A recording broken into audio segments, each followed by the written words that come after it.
port, Nigerian port, and now we have this deal. This there's so much money has been pumped into this. Do you actually see this as a good? Do you think that this is the genuine turning point for Nigeria's economy, or you feel like this is a well-packaged promise Nigerians have heard before? Thank you very much. For starters, when you hear the amount of money being paid for renovation works and revamping works on two ports, the first thing that comes to mind is you ask yourself, what is the global rate for building new ports? And when I say new ports, I mean ports that have scanners for containers and all that stuff. I just made an online search. On the average, they cost about $1 billion, $1 billion US for large sea ports that can contain at least 10 berths, 10 vessels. $1 billion US. When you make an exchange rate at the going exchange rates, that 746 million pounds is about $1 billion, which the government of Nigeria has just signed for the renovation, revamping of two ports.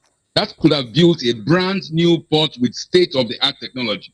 The port in Schengen in Myanmar cost less than $1.2 billion. The port in the Nola terminal in the US cost $930 million.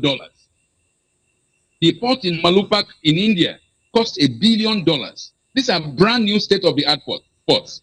So when you hear these amounts, you now wonder who signed this contract? How was it evaluated? Now, when you look at the parties who signed, the Central Bank of Nigeria, the Minister of Finance, who I am sure has no idea of the ports, what the port cost, is the one signing for Nigeria. And you have a bank in the UK signing for UK. So it is not really a government-to-government issue. This is a private sector fund, a private sector loan being given to Nigeria. At what cost? Are we selling the major Nigerian ports for these peanuts? What are the details of this transaction? Will it be made public? Because all over the world, we hear of Western powers going to buy seaports, buy airports, in African countries. Not too long ago, somebody tried to buy buy Kenya Airways, and the people revolted. We have to know the details of this particular transaction, or will it be in the same class as the tax concessions Mr. Tinubu went to do in France that till today Nigerians don't even understand? It was those tax concessions that led to the incredibly opaque tax laws that we had on Nigeria. So after this transaction, what kind of laws will we have impeding our seaports? Too far to show it has very, very unreliable tendencies that work against the interest of the Nigerian state. So I do not, until we see the agreement, know what is involved, we should not applaud.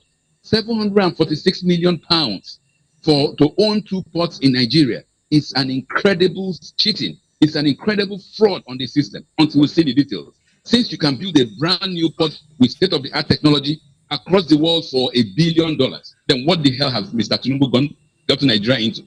And then with regards to your second question about whether this visit is as a result of the good things the Bola Tinubu regime is doing, let us not joke.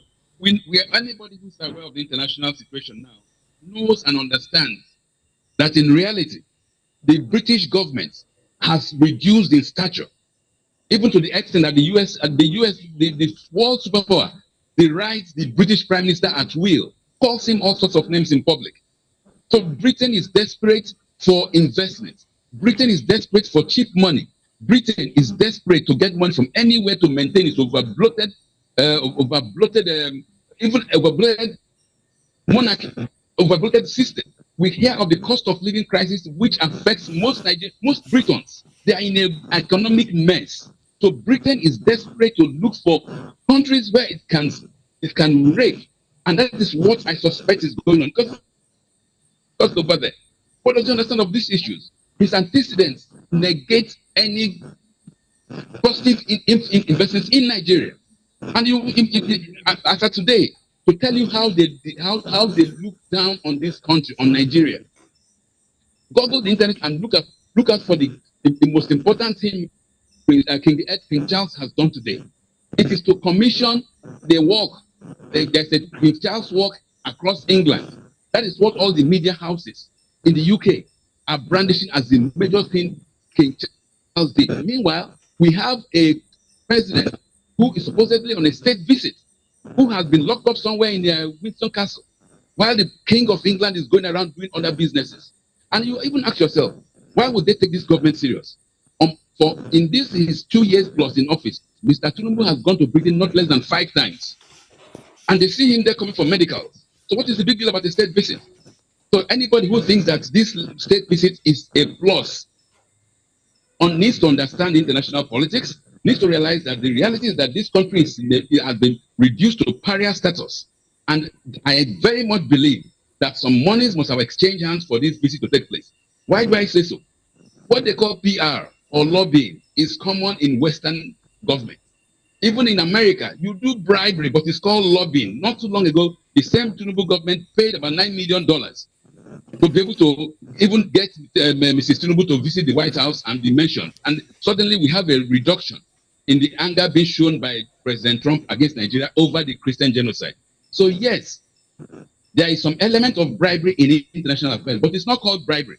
It could be called lobbying. And I surely believe that this Bola Tinubu regime did a lot of that before they could be invited. And we have seen what is doing with the invitation. Nothing at the British press, which you can use to gauge the impact of a state visit. There is little to zero recognition or mention of Nigeria in this fact, in this press, in the British press. It's only in the Nigerian government-paid agency media houses that are showing this this visit. The British media, the local newspapers, the Times of London, the Royal Mail, none of them is publishing anything about these stories. So it is in Nigeria's interest, in the interest of the Bola Tinubu regime, that he visited London. Britain is not even interested in this visit. Thank you very much.